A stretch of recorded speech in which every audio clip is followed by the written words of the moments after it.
সন্তান আল্লাহ তাআলা একটা মহা নিয়ামত। আর সেই একটি শিশু যখন জন্মগ্রহণ করে তখন আমরা আনন্দিত হই, আমরা কৃতজ্ঞতা হই। আর এই সন্তানের সুস্থ নেক জীবন আমরা কামনা করি আল্লাহর কাছে। আর এই নেক জীবন, তার সুস্থ সুন্দর জীবন কামনার যে অনুষ্ঠান, যে একটা ইসলামিক একটা সিস্টেম, এটাকে আমরা আকিকা বলি। আকিকাটা মূলত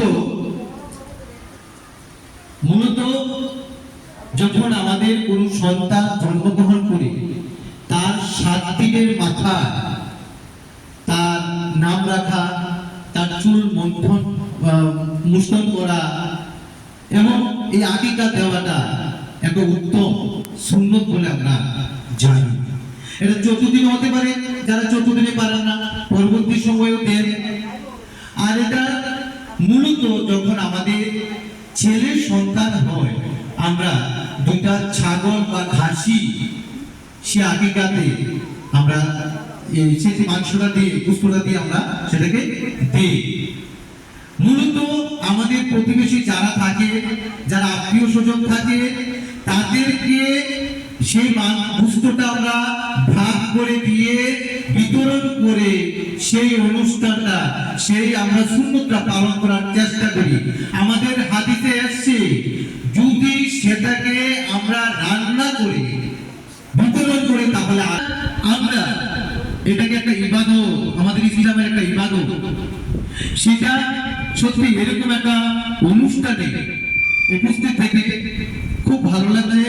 আরো ভালো লাগছে আজকের এই শিক্ষক অভিভাবক সম্মেলনে যে অভিভাবকদের আমরা পেয়েছি, সত্যিকার অর্থে একটা অঞ্চলে একটা শিক্ষা প্রতিষ্ঠানে যদি তার মূল উদ্দেশ্যে মূল স্রোতকে খুঁজে পেতে হয়, তাহলে তার যে অভিভাবকের প্রয়োজন সেই সমস্ত অভিভাবকদের আজকে আমরা এখানে পেয়ে গেছি।